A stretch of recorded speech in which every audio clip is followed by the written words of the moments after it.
To say that nothing is true is to realize that the foundations of society are fragile and that we must be the shepherds of our own civilization. Welcome, everyone, and welcome to the second part of our Assassin's Creed character retrospective. We still don't have a name for this. But last time we covered Altair ibn Lahad. Lahad, 3 syllables, 2 syllables. I think so. I think so. I think I got it right. You know, as a famous Cape Crusader once said, first try. But yes, we're here today to bring you the second part of this ongoing series. As always, it is your favorite Southern Californian son, DJ, along with my friends Carl, Howdy, y'all. Jacob. What is up, everyone? Yes. We are here today to bring you the front man, the mascot, if you will. The Mickey Mouse. Yeah, pretty much of The the Bugs Assassin's Creed. Bunny. Yeah, of the Assassin's Creed franchise. Ezio Auditore da Firenze. Now say it 5 times fast. Ezio Auditore da Firenze. Ezio Auditore da Firenze. Ezio Auditore da Firenze. Auditore da Firenze. Ah, almost had it. No, Yes, no we're cookies for you. Yes, we're here to talk about Ezio. A character that we all love, the Assassin's Creed characters, but this one holds an even more special place in our hearts. By far the most popular assassin of the series. Whether it's a good thing or a bad thing is up to you. Yeah, but whether you like it or not, it's Ezio. You know, he's what made Assassin's Creed pretty much a household name. So without further ado, you guys ready to jump right into this? Yeah. No, I'm thinking more of a dive into a hay bale. Okay, then Carl, you can start us off then. No, you can. No, I insist. And I insist you do it. Fine. Can you at least give me some facts about Assassin's Creed 2, since that where we will be starting our dive? Sure, let me get to the development phase of it. Thank you, sir. But while Carl pulls that up, to pretty much put simply, Ezio is the second assassin in the series that you take control of as Desmond Miles. He appears first in Assassin's Creed 2, and you play as him in Actually, 2. corrections. His first appearance was in Assassin's Creed Lineage. Oh, I think it was a movie. isn't that like Must have been. one? It's like a short or something like that. It's a part of it's a series of 3 Canadian short films based on the Assassin's Creed made by Microsoft Montreal. Huh. I've never heard of those. Fair enough. It's new to me. His first playable appearance is in Assassin's Creed 2, and you continue his story through Assassin's Creed Brotherhood and wrap it up in Assassin's Creed Revelations. Although his costume and he's widely mentioned throughout the rest of the games, that's pretty much where he wraps up. And we'll also be taking a short look into the short film Embers, which is where everything has a nice little bow put on top of it. Yeah, it's gonna be real interesting. Yeah. How's it looking over there, big man? Yeah. Here's development. Ubisoft's Yetsin, I'm not going to try the rest of that name, officially confirmed that Assassin's Creed 2 was in development November 26, 2008, during the company's financial performance report. Following by Michael Patchela's especially a game trailer bonus round, the game would be changed setting for the events of, it was originally supposed to be about the French Revolution. Interesting. Which turned out to be false, as a promotion video released by Ubisoft on April 6 showed a skull, hidden blades designed, and Leonardo da Vinci's flying machine. They didn't reveal. They then used that idea in 2014 with Unity. They meant to use the French Revolution. On April 16th, Game Informer released details of the game, including pictures of the protagonist Ezio Auditore, a new teaser trailer which was released, and the game was officially announced by Ubisoft. In a review in May of 2009, Sebastian Pullet started the development team working on Assassin's Creed 2 had increased to 450 members. Good lord, that's a lot of people. And development Not team really, honestly. That's pretty small compared to some other teams nowadays. And development team size had tripled since the first game. And on June 1st, 2009, Ubisoft released a 4-minute cinematic trailer for Assassin's Creed 2 at E3. On June 2nd, 2009, Ubisoft revealed the first live demo of gameplay, which lasts 6 minutes at Sony Press Convention. Game trailer featured an exclusive development walkthrough from E3 Creed 2009. In an interview with Game Trailer, Ubisoft Montreal creative team stated Desmond would be doing more than walking around and discovering clues. It was announced at Assassin's Creed panel in Comic-Con of 2009 that a live-action miniseries consisting 3 episodes titled Assassin's Creed Lineage would release, showing the events leading up to the game. In the history of Ezio and his father, which was released, the humorous Danny Watkins would be voicing the new character in Assassin's Creed 2. Sean Haynes, a sarcastic historian, assists Desmond, and the character's face would be modeled after him. Actress Kristen Bell would be announced to reprise the role as Lizzie Studman, and the game was originally due to be released at the same time as on all 3 platforms. So Ubisoft announced on September 24th of 2009 that the PC version would be delayed at the first quarter of 2010 in order to have a bit more time for the development team for a better quality game. On June 1st, 2021, online services for the game were closed. Yeah. Okay, I shouldn't have read that last part. Okay. That last part does not matter. Yeah, short aside, Assassin's Creed was really fun, but yeah, it was So, yeah. basically hide and seek where you had to kill your person. You kill your target, you were someone else's target. That is pretty sweet. But yeah, unlike Altair, where we already are pretty much introduced to him partway through his story, we get to see Ezio's story from the ground up, basically. We literally see him get born. And, you know, we go through his teen years into his adult life and, you know, later on into, you know, where he's an old man, which is just crazy massive development we get for this character. But to start off in Assassin's Creed 2, like I said, we see him get born. But we catch up to him many years later. He's a rebellious teenager in Florence, Italy during the Renaissance, and he's friends with Leonardo da Vinci, and that's pretty cool. But obviously tragedy strikes Ezio as his father and 2 brothers are hung because surprise Heresy. surprise they're assassins. What a shock. Oh, and so Ezio, pretty much being the last of his family, minus his mother and his sister, takes the robes of the assassins, trains up. You know, he montage probably, I don't know, but he learns their ways and goes on seeking revenge. During the montage, insert Eye of the Tiger here. There you go. But he's There's kind your of blink. directionless with his anger. He doesn't know how to use it. Exactly, because he kills, you know, the person who pretty much sentenced his family to death, and you know, he was like, well, where do we move from here? But obviously, if you played the game, you'll know that he was soon expedited, exiled from Florence, and had to go live with his uncle Mario. He even says it's a me. Mario. It's a me, a Mario, stomping on some Goombas. That can't possibly be a reference to anything. No, nothing at all. But during this, Ezio has to escape, and he, his mother, and his sister go live with their uncle Mario in Monteriggioni. I believe that's how it's pronounced. Yeah. And just going forward, Ezio learns the secrets of the Assassin Order and takes down more targets. Like that sounds very simple, but you know. And eventually he tries to go for the Pope. Yes, he goes for the Pope. Pretty based. You know, and that's pretty much the plot of 2, you know, summed up pretty nicely. I mean, we could go in depth, you know, with other characters that we meet and, you know, places that we go, you know, certain things that happen, but I feel like that covers it mostly, at least from Ezio's We point. forgot about the most important scene in the game. The one where if you missed the quick time event to hug Leonardo da Vinci. No, I'd say there's a better scene than that. Oh, that broke my heart. Oh. Which scene was it? It's earlier in the game, but I think I know what you're talking about. when Ezio beats up his sister's cheating boyfriend. Oh yeah. Sure. That's a pretty good one. Beats the crap out of him and tells him never to see him again. Also, can you not forget that this one has like the interactive scene in the beginning. You know what I mean? That scene, bro. Press Y or triangle. You know what I mean? Unwrap it.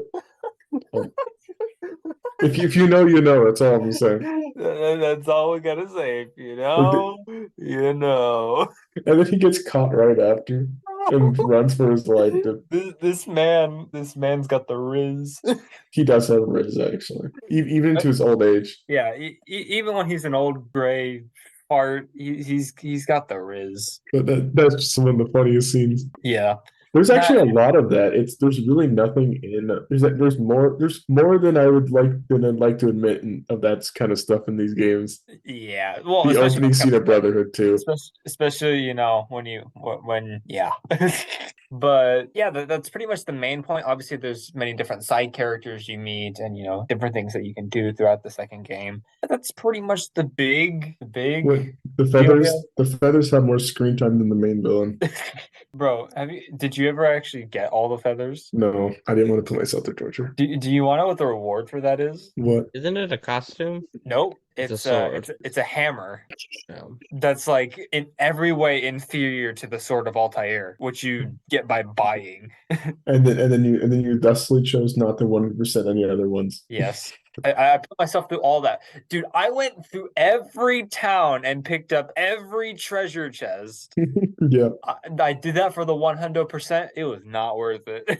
I got a platinum trophy, and that's about it. Look, you experienced the game the way it was intended. Yeah, sure. he experienced monotony. Yeah, I did. I did. Isn't that what life is? Not Well, the entire time of life. I will say about this game, I will agree with one of Jacob's qualms about it, is that the combat is not the best. It's actually worse than the first one, and the first Yeah. one's pretty solid. But one aspect I actually do really like about this is how the pretty much the lay of the land is presented. It's very similar to one, where it's just one place, one place, one place, one place, that sort of kind of deal.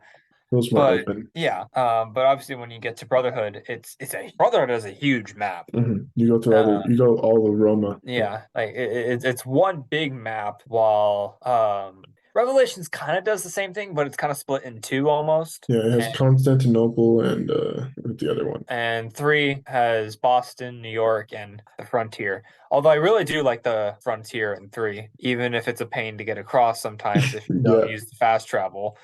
But whatevs. We're not here to talk about that. I actually do like Florence, Tuscany, and Venice. Like I really like the Italian cities that you can go through. Yeah. Heck, Two, even go two through has a lot of great qualities. yeah, and even go through the countryside is pretty cool. Like going through the mountains and stuff like that. Some special things I like to mention about this game is the soundtrack is also amazing. The soundtrack in pretty much all of these games is amazing, but 2 has some great ones. It's Ezio's family literally became the theme of the franchise. Legitimately. Hey DJ, I got a question for you. What's that, Carl? What'd you think of the Bob the Builder sections? Oh, the where you build up Monterrey? I Yep. liked it personally I didn't mind it that much. I actually kind of liked it. because it feels more personal. Like whenever you get it, you're like, oh, I can buy gear here. I don't need to go to a specific store. Although some of the rewards for it were kind of underwhelming, because like you can buy a little, I don't know what it's called, but it allows you to go through a secret tunnel underneath Monterrey. You can buy a brothel and there's no cutscenes. Yeah, Unbelievable. bro. What's it for? What's it for? Like legit, you only get like feathers and like treasure chests. Can't believe it, man. Can't They believe it. took content out of the game, bro. Also, Just kidding. did you ever use the fighting ring? Not really. There's no point. There really was no point. It's not like the Fight Club in Syndicate where it's pretty cool. It's just like, why would you need this? Why? You Yeah. just go out and beat up some random soldiers. Also in this game, obviously, we have the Subject 16 puzzles. They take a lot of brain power. They do. You need the mental capacity of like a 40-year-old man, Or who's you could just Or- look it up, but or you could just YouTube. look it up like I did. Like I think everyone who had access to the YouTube at like now Google how do I complete this specific sequence? Okay. Yeah, bro. How they're like asking you like, oh, something disorder. It's like a vague clue. like which ones are not related to like Adam and Eve or something like that. Like, boy. Which ones display holy power or something. Yeah, exactly. It's like okay, and then they have the codices ones as well. Yeah. It's dumb, but they're actually I'll give them credit. They take a lot of brain power. They're smart puzzles. Yeah. And Oh, the wait. subject 16 stuff is interesting too. It is. It's just sometimes the puzzles are a bit too like okay. They're way smarter than Riddler trophies. Yeah. I'll give you that one. But yeah, was there anything else we wanted to mention about 2? We didn't mention like the I Voice know we're not acting. going into specific parts of Desmond's story, but the Desmond part of the ending. That is very true because by the end of this, obviously Desmond has been moved out of Abstergo and Yeah. they're pretty much using a different animus. Yeah, they're going to And Montergioni now. yeah, that's where we wrap up. Oh, I guess that makes me want to mention one more thing. You get the armor of Altair in this game. Yeah, it's beautiful. It's like, isn't that the black one? Yeah, it's the black. Yeah. It's the black one with like the red and white accents. Yeah, it's amazing. It looks amazing, and it's the best armor in the game. It's better than the Romulus armor. It's probably the best out of the 3. Yeah, Does it become his default armor? Like when you think of Ezio, that's his default costume. But it's just white instead of the black coloring. I think look Kinda. wise, he technically loses it in Brotherhood because I'm pretty sure it's destroyed in like the attack on Montergioni. Mhm. But like the actual look of it, I'm pretty sure is the one he keeps in the next game. And my name's Altair. Does he make fun of Altair in the Oh God! Montergioni? Hey, what's the matter with you out there? That's racist. You're racist. I love that part. The comedy in this game is in 2 is that wasn't from 2. That was from We Brotherhood. can kind of talk about the comedy in 2. It's pretty fantastic. Yeah, honestly, It's the charisma of Roger Craig Smith. I think it's Roger Craig Smith in the first one. yeah, His voice acting is fantastic. it is. He hits the emotional scenes pretty perfectly. Yeah, but he can also quite the charmer too. Yeah, And honestly, for the most part, not every bit, but at least through the Ezio trilogy, I really do love the side characters. yeah, they're pretty good. Both in, Ezio's parts and the Desmond parts, because I'm actually a big fan of Rebecca and Sean, and Mhm. I like Lucy, but then she was a traitorous bastard, and I was like, no more. But I still think that she did legitimately care about Desmond, though. But I also really liked. Well, obviously he was a prick at first, but I Sean. definitely Sean. But I also kind of grew on Desmond's dad. Yeah, I think he was a more well-written character. There's a few characters, and even Subject 16 is well written as well. Obviously he gets his time to shine mostly in Revelations. Yeah, generally side characters are pretty well written. Yeah. And if we're going to talk about the ones throughout, 2, Brotherhood and Revelations, Yusuf from Revelations is one of my favorites. Yeah, because he wasn't the glue that held it together, but he was damn near close to being like the soul of that game. And when, spoilers, he dies near the end, you can actually and if you play for all these games, especially that one, you feel it. You're like, oh, how dare they? Exactly. And the mission after that, where you just have like unlimited command of the assassins, is pretty sweet. Yeah, you go like this, and then you just send them on everyone. Like, oh, cool! It really is. It's a power trip. As for like side characters in 2, I actually really liked Ezio's brother, despite the fact that we don't get to see him much. Yeah, he had the first mission, which is pretty iconic title sequence. Yeah. Obviously we have his mother, who doesn't do much in the second game. She becomes more prominent in Brotherhood. Her sister as well. His sister, Claudia. Freaking Duccio. Duccio is funny. Like you feel a lot of rapport. And we gotta talk about Da Vinci as well. It's fantastic. Yeah, we have to mention Da Vinci. But screw that mission though. Which one? All of them. I kind of like the flying one. Flying one is bad. No. Okay. It's annoying. It's not long though. Yeah. I forgot all the rest of them. Like he has all his machines. Like, you have to tonight this out, please. There's the one where you have to get his like his tank, like his war machine. That one sucked.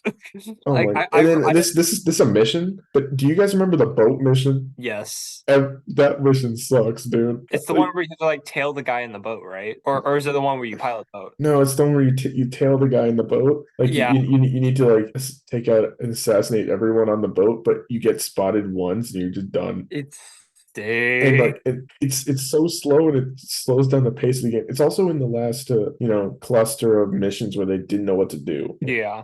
That also the pacing of the story. There are some high moments later, but once you get past where he becomes an assassin, a lot of it is kind of feels like fluff filler. Yeah. Because he doesn't really have that much of a. I like to think of like everything past sequence 11. Like 12, for example, it was originally not in the game, shouldn't Yeah, even be in the game at all. that's fair. And then 13 had the speech at the end, which is good. Yeah, 14 was like the end of the game, right? pretty sure. Yeah. That's the deal through the Vatican and all that. Yeah, honestly, I think they could have just kept 12 out of the game. 12 was like the one with the boat, I think. Yeah, they could have gotten rid of it. The pacing of the game is kind of scuffed because of those extra missions. I don't want to make it sound like we're nagging on the game, but No, we it's are. good. It's a good game. It's just We're just there's mentioning these issues things. with it. Yeah. Anyway, moving on to Brotherhood. This one is my favorite out of the Ezio trilogy. I don't think it hits the same story beats as pretty much, well, like Revelations does. Revelations has the best story out of the three, I'd say. But I think that Brotherhood just felt the has the most best. well-rounded. Yeah, it has the best mechanics. It has the best mechanics. It's like I said, it feels the most like an Ezio game, if that makes it much sense. Because obviously, in the first one, it's him starting out. He becomes, an assassin. But like by the end of this game, he's a master assassin. He's the leader of the Brotherhood. This is pretty much Ezio in his prime. I believe this is also where they had they added the ability to recruit. Yeah. Or was that in? No, yeah, that was in this game. Hence, I think the whole theme of the game is, of course, the name Brotherhood, and I think the mechanics help with it. What did you think about the idea of being able to like summon assassins to go take care of targets? I think it's awesome. It adds a lot to mission variety. Yeah. Like, for example, do you remember the Coliseum assassination, which is the best one in the game, Mhm. where you have to act like you're in the play Hmm. and you kind of have people set up around? I remember that one. And it's so good. You have to like go along with it. Very much and agreed. I have heard some people complain that it makes the game too easy at times. The combat.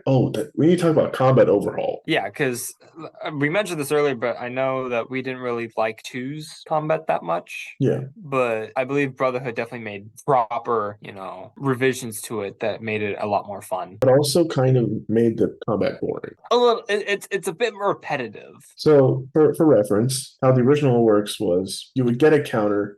For the original, how it worked was you had like 2 or 3 hits, and then you could break their guard by doing a heavy attack by holding the button, or you could just counter and kill them immediately.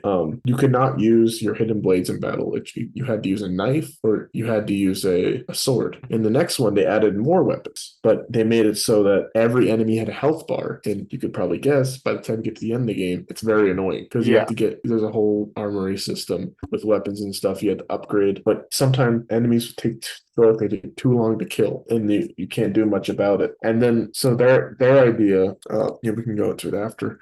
Their idea of balancing it was to make it, if you kill one guy, just aim towards someone else and press the button, you kill all of them, basically. Yeah, it's the chain kill. Which makes it so much easier. They of course added different enemy types, like ones you could kick and stuff to break their defense. But I think it just makes the game a little too easy.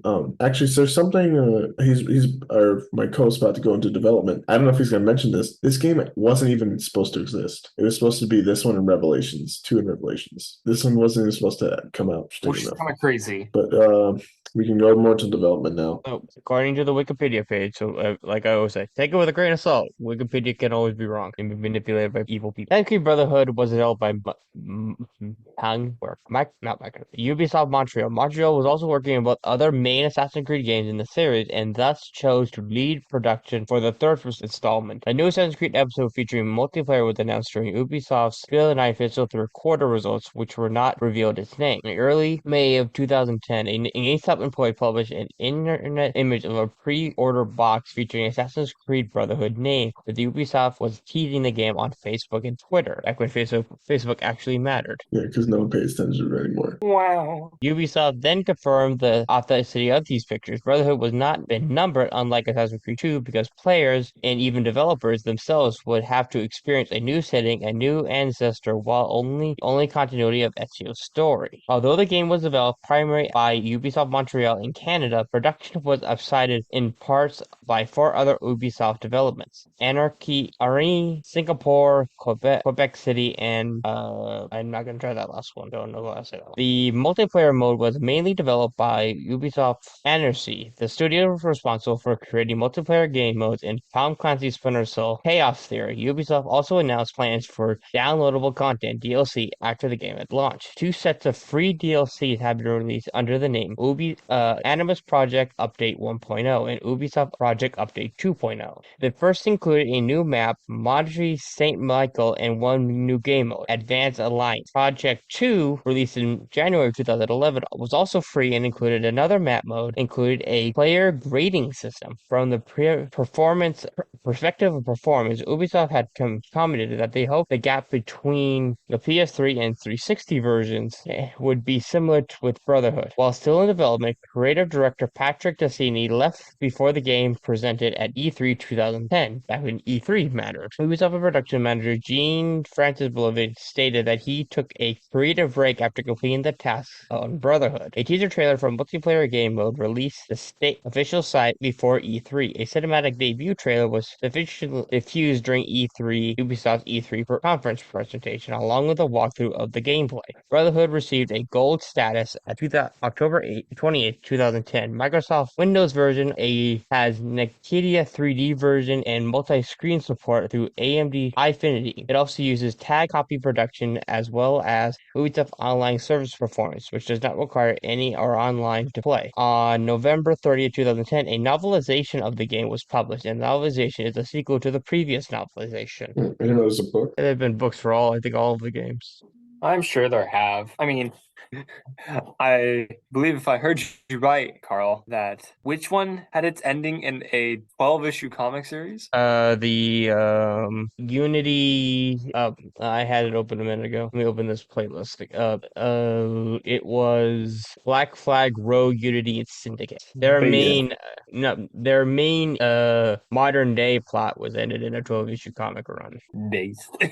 I'll be honest. So yeah, with these changes, going into Brotherhood, we pick up pretty actually directly after the events of 2. We escape the Vatican. We go live happily ever after for like 2 minutes. Yeah, something like that. You go through an introductory mission and then something happens. A very fun too. That's fun.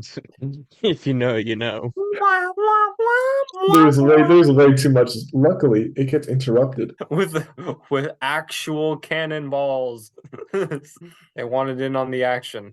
They're just mad that he was with Sophia or whatever her name was. Was it Sophia? No, I can't remember what her name was. Neither can all I know Ezio. is that there's Lucrezia in this game. In this weird I word plot. I'm not gonna say the word. Hey, Actually, wait, no, it's crucial to the story, so we'll talk about it later. It is, but just to put it in layman's terms, Ezio said it best in Assassin's Creed Revelations. Fair Lucrezia could not sate her appetite for lovers, but I do suspect she would be fine with 2 or 3 more brothers. Yeah. I forgot what's the name of the villain again. Wait, was it the Borgia? Wait, The bourgeoisie. The yeah, it was the bourgeoisie. Borgia, right? The bourgeoisie. We're not talking about bourgeoisie. We're not talking The about the French Borgia. Revolution here. I can't remember what his first name was. I'll search it up. Yeah, it's the Borgias. It has Cesare Borgia. Cesare. Yeah, he's one of the worst people in the entire series. Bro, this man is a menace. Yeah. Yeah, in this game, the aforementioned Brotherhood, you pretty much rebuild it after Monterey is destroyed, and you're not exiled once more, but you find yourself in Rome. And honestly, I want to say this game probably has my favorite side characters in the series. Yeah, there's some funny moments. There's a lot of funny moments. Even outside the funny moments, I'm a big fan of La Volpe. Of course, the returning Leonardo da Vinci. Yes, Da Vinci's back. I'm pretty sure he doesn't have the annoying vehicle missions anymore. No, I don't think he has them in this one. Da Vinci's just a cool guy. I think he does give you he gives you weapons. I'm pretty he sure. gives you weapons. If you do certain tasks, but then oddly he gets regulated to a DLC mission and gets forgotten. We also have oh god, what was the name of the dude who was really like infatuated with his sword? Oh, Okay. that guy. I forgot he named his sword Jessica, I think, or something like that. Something like that. It's a very weird guy. And the funny fact is he has a wife who's totally cool with it. He loves swords. Okay, Jacob. Like you like when you first do the quest, you assume that he's talking about his wife, but no, No, it's he's talking about about sword. his sword. And then Maria, I think he named his sword or something. Oh, Yeah, no, wait, I'm pretty sure that's Fallout to Vegas. That's the 9mm that Benny has. yeah. He leads like the warriors. The Warriors 3. Yeah, something like that. The whole place with the Thieves Guild. Your sister takes over a brothel. Yeah, and then With the you help use with them the help of your mother. and use them for missions. It's very weird out of context. Yeah, And you also have Machiavelli, and his whole deal. It's a fun cast of characters we have here. Also, we mentioned Cesare and Lucrezia he was actually a there. real guy, by the way. Oh yeah, Cesare Borgia. So was Machiavelli. He is real. Yeah, He's a real person too. you ever heard the phrase that was a twist on a Machiavellian scale? yeah. It's based on him. It's because he was like one of the biggest traitors in history. Yeah. Surprisingly, he doesn't betray you. No, he betrays. I'm pretty sure he betrays the assassin order. Yeah. But in this one, you actually, I can't remember. Do you get to use the Apple of Eden in the second game? I believe you do. Okay. I do remember the mission at the end of Brotherhood here, where you get to use the Apple of Eden, and it's pretty sweet, and like it's another absolute power trip of a level you get to play through. Mhm. Yeah, the story of this game, like I said, they're pretty much It pushed it, out to Rome. They it rebuilt. generally doesn't cover too much timeline wise, No, but but like I said, it mostly just shows Ezio at his peak as an assassin as he rebuilds the order. oh, but we were talking about that earlier, right? The recruiting stuff. That Yes. stuff is super important to the game, and it reinforces the overall theme of he's one of the leaders. Yeah. He tries to bring I'm pretty sure you can bring thugs in Yeah, and help I them want to say. become assassins. You can also take them on tasks. Yeah, So they bring this idea full circle gameplay wise. it's a really cool implementation they have in the game. Did we talk about the Desmond stuff yet? No. We mentioned a bit of it, but yeah, they set up base in Monteriggioni. They're trying I to find more information about where the Apple of Eden is. That's the main Yeah. point. And I believe this was the first game you could willingly leave the Animus. Yeah, and you can walk around in Yeah. in the Coliseum like 500 years later. Yeah, that's Which what is we, awesome. which is pretty sweet. But obviously, there's the big twist at the end. Not twist, but what'd you call it? A twist? Yeah, I call it. It's I wouldn't It's say it's on a unexpected. Machiavellian scale, but It's unexpected. yeah. Where Actually, wait. No, you don't figure out that's she's a traitor till Revelation. Yeah, That's a you don't- Revelation DLC. So that's why it's so surprising when he kills her Yeah. at the end. yeah, when it's Minerva. I'm like I was like, 70% sure that it's Minerva, not Juno. But who pretty much uses the apple and forces Desmond to kill Lucy, which is a big shocker to end on. But obviously, once yeah, and he just falls over, and no one can get him up, and you're like, what happened? And Yeah. one thing about these games is they make you want to play the next one every Yeah, single time. every single time they have amazing sequel bait. Even coming from the first one, everything up till Revelations, I believe, has, or even 3 has its moments, and its modern day parts, but they always have you wanting more, and it feels like you're growing with this character. I think that's why people love him so much. That's probably why Ezio is beloved as much as he is. That you pretty much grew up with this character in a way. Actually, I can correct you on an interesting fact. It was Juno. It was So it Juno. wasn't Minerva. Yeah, Oh, man.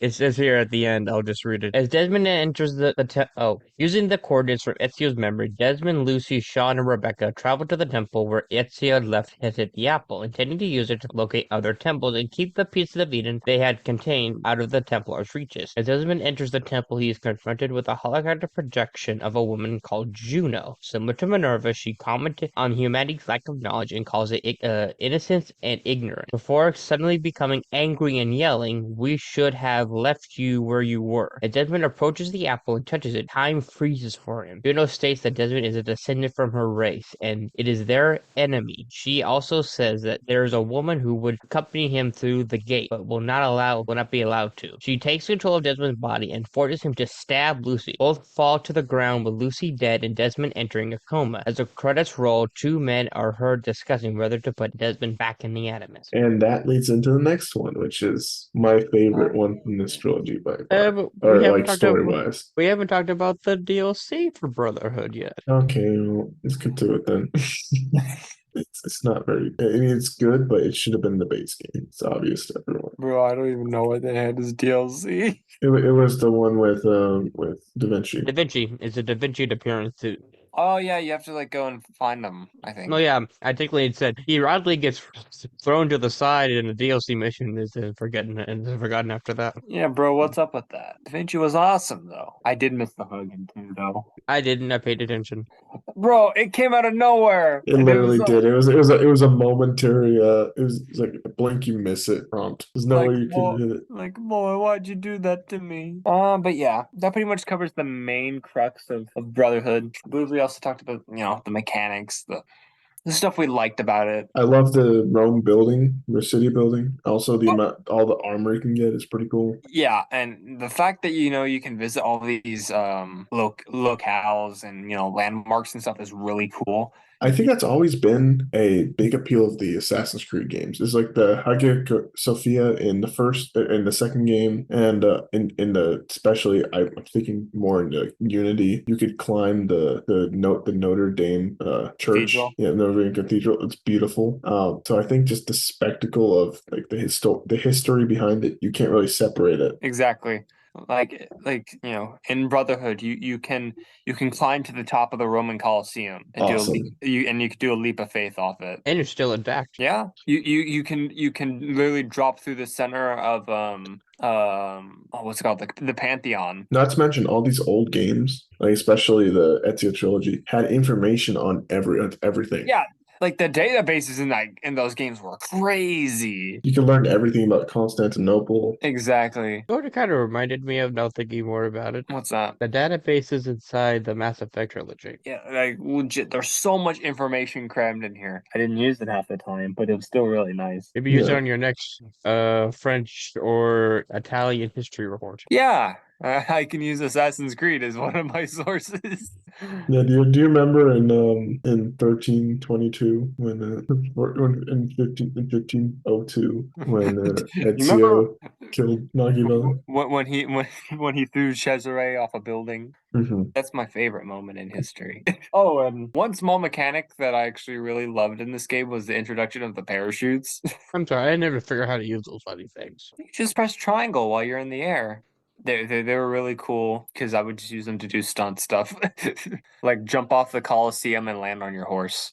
And I'm pretty sure this was the last game, well, the last of the Ezio trilogy where you could actually use a horse. So I'm pretty sure I think you could use one in Revelations But You sure? it wasn't big enough for needing it. for needing it, but I think you could do it. You couldn't walk into a town you couldn't walk through a town with it until 3. Fair enough. But I guess it's time for us to move on to Revelations, which Mhm. boy. We briefly talked about this in the Altair video. We covered Altair's part of the story in that. And now we need to talk about Ezio. This man has done it all pretty much. Like he has done it all, but he still wants to find all the answers that the Apple of Eden has for him. Honestly, if you're interested in these games, just buy the Ezio collection. All right, listening to us talk about it does not do it justice. It really doesn't. Especially, okay, good golly gosh, the intro cutscene to this game is It's fantastic. gorgeous. It's gorgeous. You see a master assassin at work. Like from a story perspective, it's fantastic, it's epic, and from a visual standpoint, good God, does it look great. Even to this day. Like by modern standards, this looks like they shot it like they shot a movie. Mm-hmm. Like holy crap! Obviously, in this game, you play as a more obviously Ezio was pretty mature by the end of Brotherhood, but like he's starting to wind down a little bit. But obviously, he can still go. But like He's a bit up there and getting up there in his years, and he wants to pretty much retire as an assassin. Like his days are winding down.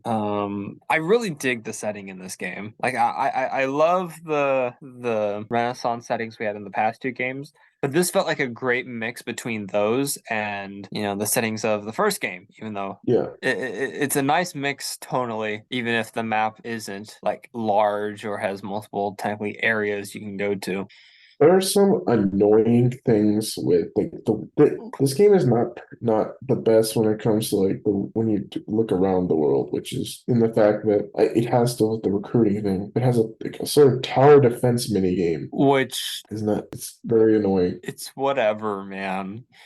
That Well, and you don't want a tower defense game in your Assassin's Creed game? No, that's not what I bought. but the thing is, you only have to interact with it like once if you're trying to play it like casual. Yeah. That's for me though. Like I only had to interact with it like once because I didn't care too much. Also, I don't know if this was a bug or if this was intended or whatever, but in this game you can buy more shops, to give you more Yeah, options. But whenever you did that, it would raise your wanted meter. you need to keep Well, doing the mini game. yeah, where you have to like keep going, take. And I don't think in this one you could take down posters anymore. No, I think you like So could bribe guards or bribe the priest, or I don't remember what the other option was. But yeah, that got very annoying very quickly. And like, so I don't know if that was meant to be in there or if that was a bug. I don't know, man. But from a story perspective, this game is great. We have Ezio meeting the love of his life, Sophia. You know, a beautiful love story. Honestly, I think the it, relationship is the most mature one. especially when you consider, how his last one ended. If you got 100% in the sequences like I did and got the extra missions you could do in two. She ends up dying, right? Or No, she she ends up doesn't leaving die. him. She, Right. she she just leaves him. He's like, no, I don't like you anymore. F off. I, Also, for some reason, he like stalks her, which yeah, is it's kind of weird. Like, awkward. I don't know why those missions were really in the game. Yeah. Before we go forward, Carl, would you like to bring us sort of the info on the development of Revelations? I will in a second. I need to take a sip of my drink because I have a lot to read. Oh, good lordy lord.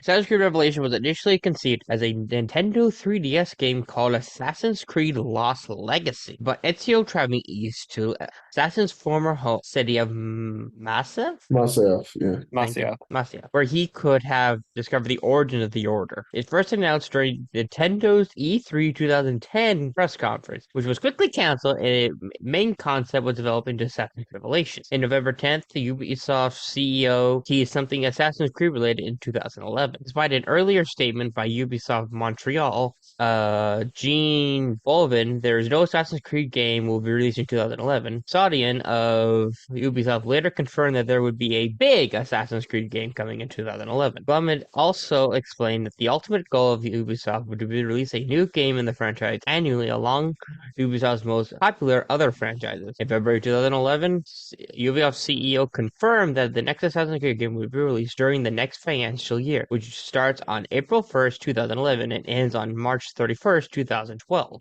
On April 29th, 2011, the game was released. The game name was released on the official Assassin's Creed Facebook page. When that still mattered, still.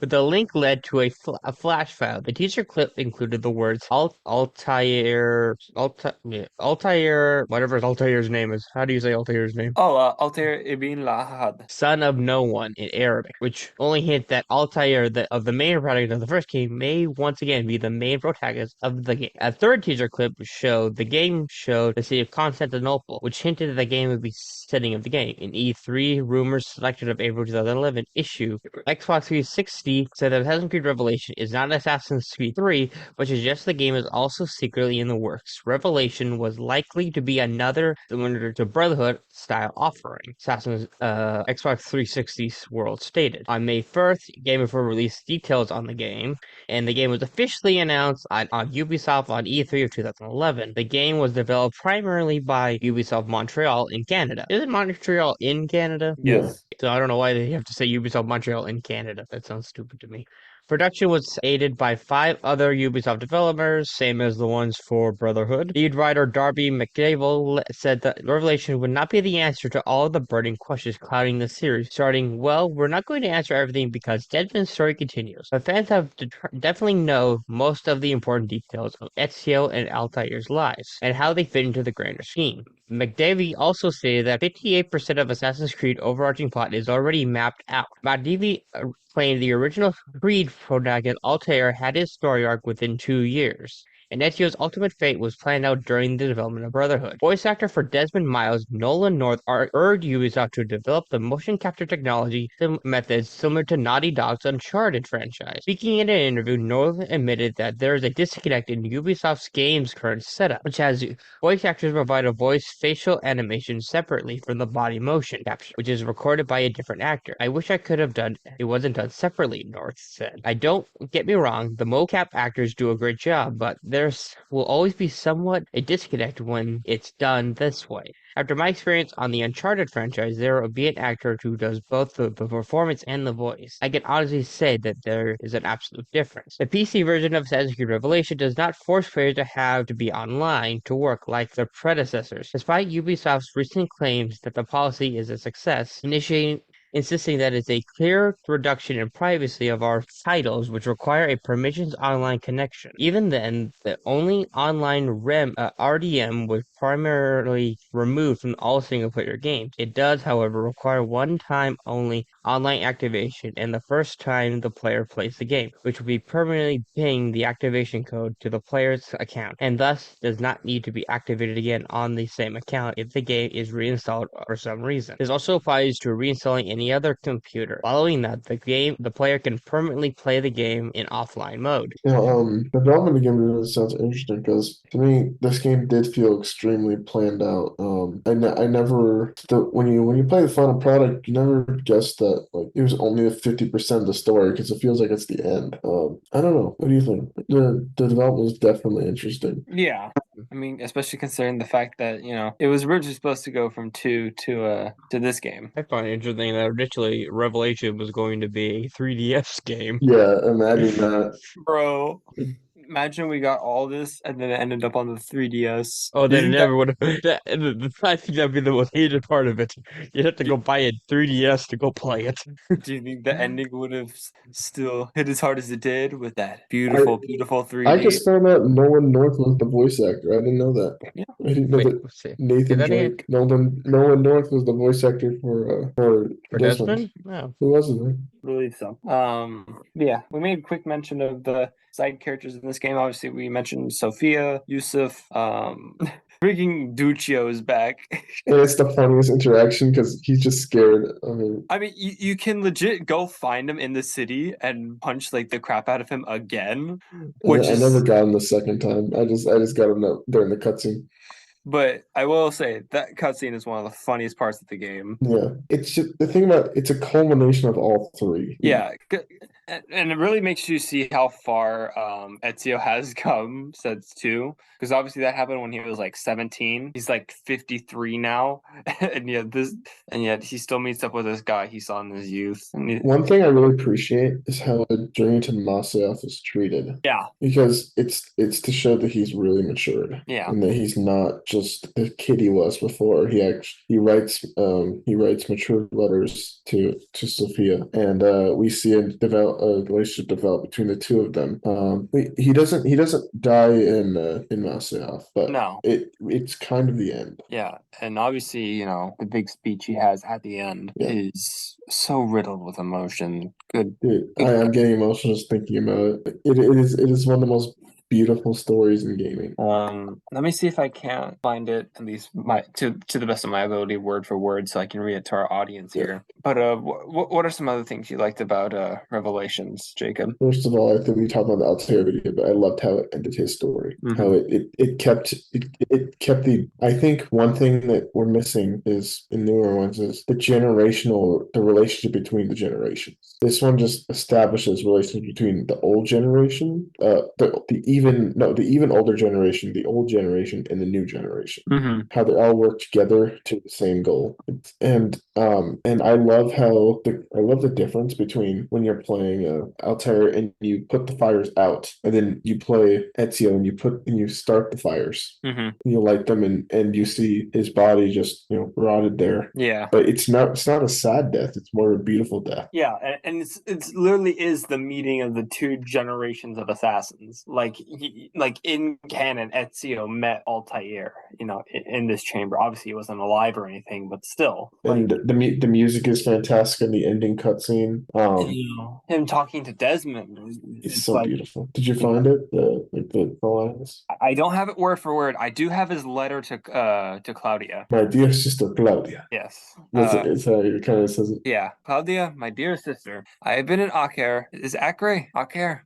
Acre. No, it's not Acre. Acre. Acre? It's something like that. Acre. Weak Near now. Damascus. Safe and in high spirits, but prepared for the worst. The men and women who have fed me and sheltered me here also give me warning the road to Masyaf is overrun by mercenaries and bandits, not native of this land. What could this mean? I dread to guess. When I first set out from Roma 10 months ago, I did so with a single purpose, to discover what father did not. In a letter that was written a year before my birth, he makes mention of a library hidden deep beneath the stones of Masyaf Castle, a sanctum of full of invaluable wisdom. So what will I find when I arrive there? Who will greet me? A host of Egard Templars, as I fear with most strongly? Or nothing but the whistling of a cold and lonely wind? Masyaf was excuse me. Masyaf has not been the home to the assassins for almost 300 years now. Can we still claim it for our own? Are we welcome there? I am weary of this flight, Claudia. Not because I am tired, but because our struggle seems to move in one direction only, towards chaos. Today, I have more questions than answers. This is what I hope to. This is why I have come so far, to find clarity, to find the wisdom left behind by the great Altair, so I may better understand the purpose of our fighting, my place in it. Should anything happen to me, Claudia, should my skills fail me, or my ambition lead me astray, do not seek retribution or revenge in my memory, but fight to continue the search for truth, so that all may benefit. My story is one of many thousands, and the world will not suffer if it ends too soon. The way he talks about Altair, it kind of reminds me of. What? It kind of reminds Altair, if you guys can get this, reminds me of King Solomon. He's like revered as like a wise, by their standards, a wise old man, even though we saw him in his youth. Yeah, but I think much like King Solomon, he matured. He did. realized over time his mistakes and realized very for the much did. better. And Altair he's gone down the same road, and he's very interested in learning knowledge from him. And I like that. I like his hesitation when he sees the apple. He's like, no, I'm not. And he decides not to touch it at all because he knows what will happen if he does. If he touches the apple, there's no turning back. So he just leaves it there, and then he of course talks to Desmond, who's watching the memory. Yeah, and addresses him as if he's there. I actually have that quote.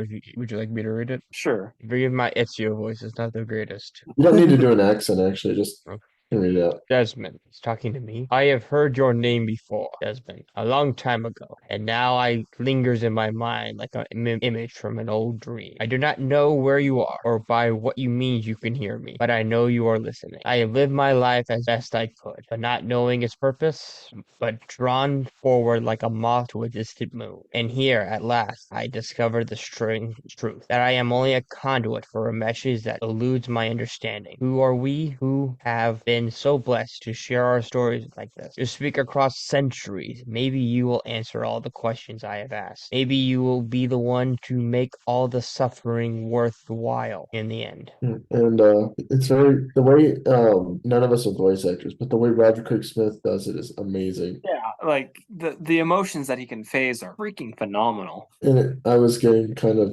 emotional hearing back the lines because his whole life has been kind of a mess. It has, and hearing them, you can picture yourself as in, yourself, like where you were and what you were feeling when you saw that for the first time. Like I can vividly remember when I saw that ending for the first time, and I could tell you exactly what I felt, and I could just describe it in such vivid detail. We'll talk about how this ends amazing, but we'll talk about later later how this amazing ending affects the next game very heavily. Because as far as our emotional investment in the series goes, once you reach the fourth game, which this is the fourth game in the series at this point, you feel done. Like you're like I've watched the growth and development of this whole group. Where else is there to go? Yeah. And even though we know there's still more to Desmond's story, this is what heavily like polarizes Connor. Yeah.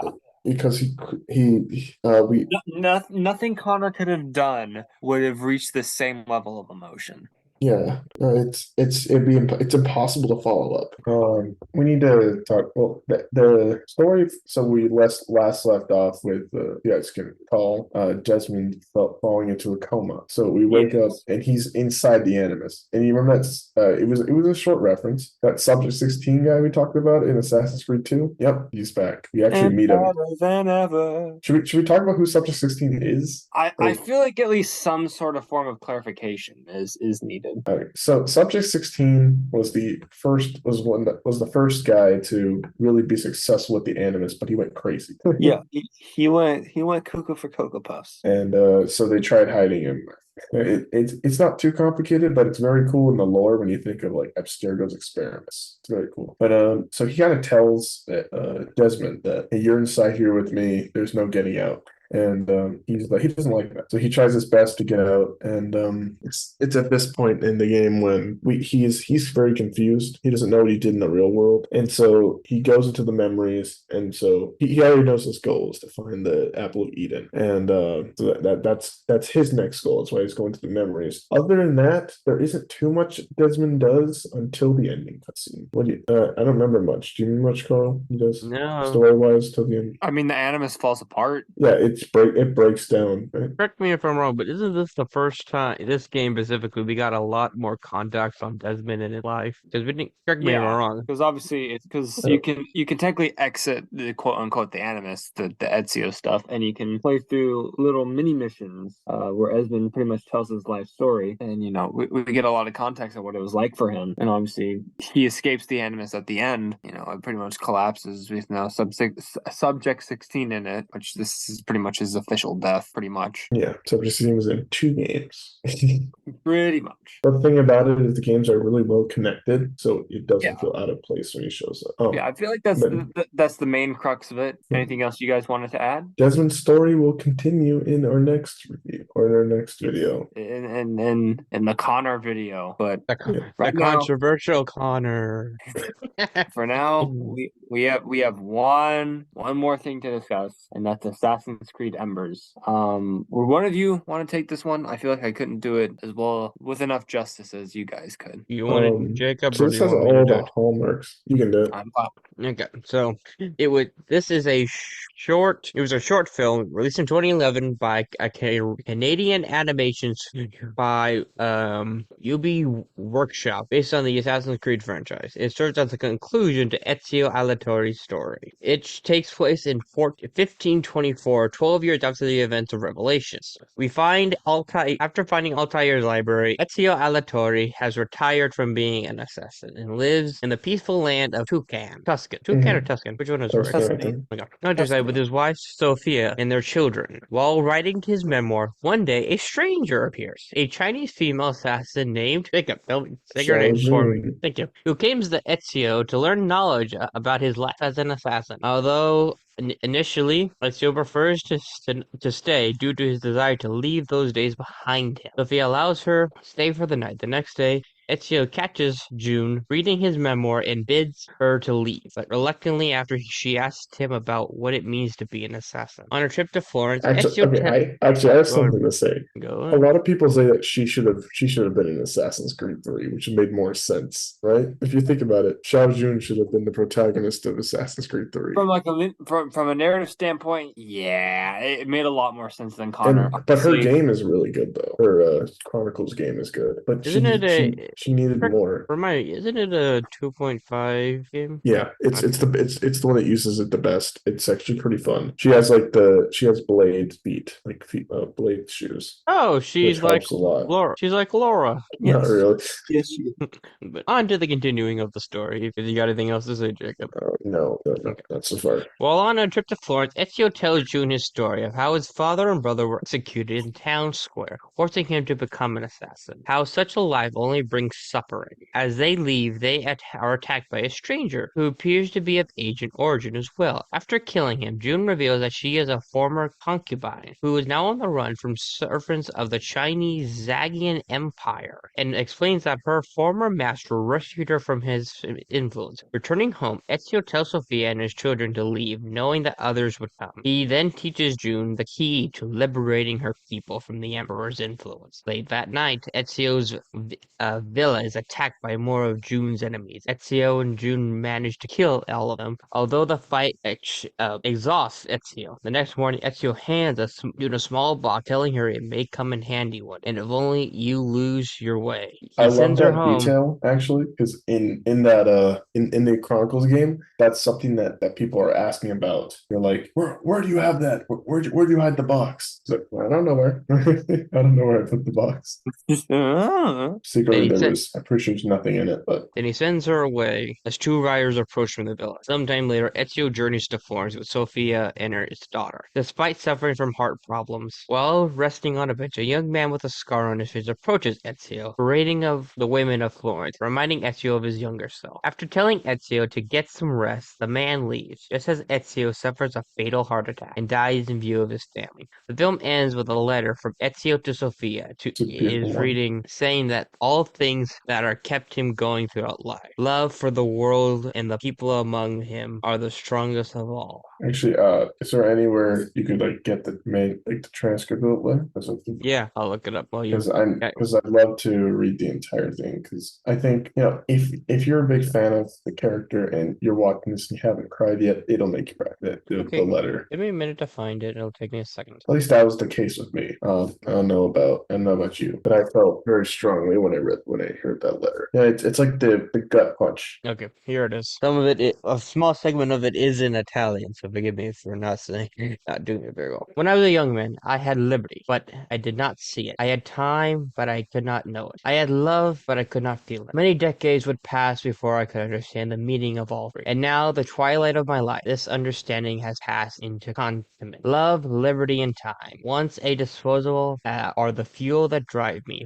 And love, the most essential, mia control. For you, our children, our brothers and sisters, and for the vast and wonderful world that gave us life and keeps us guessing. Endless affection, Mia Sophia. Forever yours, Ezio Auditore della Frenze. I love in the letter, especially how he talks about Sophia. Yeah.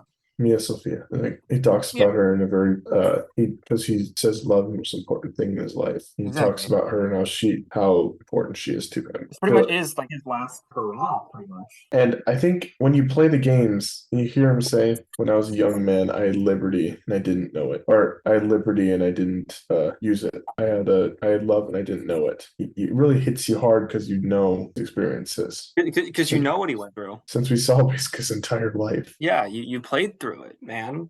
It's on another level of storytelling. Now, of course, there are prerequisites to the emotion behind this. Oh, but yeah. that doesn't get anything from the story. It just means it's a long form story. Yeah. Yeah, I love this character, man. It's one of my favorite characters ever. It's Ezio. God dang. Auditore we just made his name longer. It's Ezio. Ezio Auditore da Firenze. Yeah, I mean, his message is clear. I think it's a beautiful one as well. Do you have anything you want to say, Carl? The animation looked good. Oh yeah, it's very nice. Unlike most animation, it does not feel dated as some others. You definitely feel they put hard work into this, even though it's only. It looks like it almost has a paper mache type animation, which I don't think is bad. And I honestly think that if people put more love into writing characters, like this, it would mean a lot. Do you ever think we'll get our modern day Ezio? I don't know. Like, Whether it be from Assassin's Creed or just any game in general? yeah, you can definitely get in other games. Like any time you spend a long time playing as one character, there like even in short games, you can feel it too. Like Yeah. connection with characters. That is very true. But yeah, from everything to, this man's snarky attitude to his ability to rally everyone behind him, his dedication, Just being kind to his people, honestly. his morals, just everything shapes Ezio into being an amazing character. I would just maybe think of going over the entire Ezio storyline from his birth till his death. What? Made me think of one particular character, the Who? animated version of Bruce Wayne. I mean, yeah. I mean, I've seen the parallels between, a Batman and, Ezio. You see I in the could very much see beginning, that. you'll try to talk over each other. The same guy voices him in Arkham Very Origins, true. Very true. except they're different voices entirely. Yeah. Oh yeah, That that's is the the thing. versatility of an Hey there, actor. Sonic Squad. Unless you're Yeah. Troy Baker, then he's the same voice.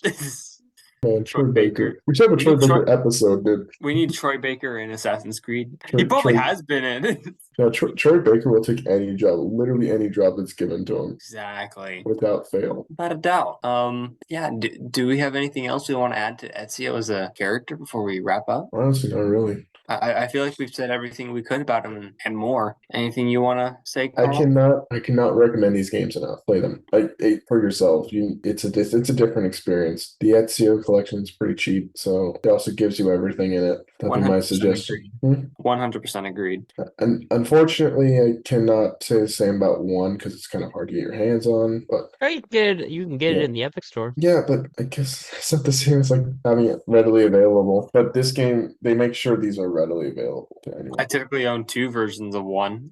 Yeah. I own the physical copy, which was given to me by Jacob. What a darling. And the He I'm second just trying to one, spread good games. He's trying to get rid of a fourth one out of his 5 collection. yeah. But the second version I unknowingly bought I think it's called the black box version of Assassin's Creed of Revelations, which has one as a digital download, which was quite a surprise. Pretty cool deal. It sucks that never came out on Xbox 360. Yeah, suck it. I have you know the Lineage Edition exists for Xbox 360. Okay. Yeah, you probably bought that too. I don't have it yet. Yet. Yet. Keyword. Yeah. I'll come back with. I already own the Gold Edition. Okay, and that's Now PC. now you gotta get the bronze edition. Now you gotta get the silver edition. Now you gotta get the platinum edition. Don't test me. True. Yeah, I mean, unless there's anything else we have to say, I feel like this is a beautiful place to end it on. Nothing? I got nothing left to say. Alrighty then. On behalf of my friends Carl and Jacob, this is your favorite Oh wait, Southern no, I forgot. I did forget one thing. I just forgot Carl, one more no. thing. Carl, no. Go to Jacob's. Go Oh. to DJ how to go get some cookies or some brownies. Can I at least end this with like another quote or something like that? No, Does that work? Does that an work with assassin's you? quote? Assassin's quote? Sure. Yeah. Let me pull it up quickly. Yeah. Let me spell it out for you. FUCK.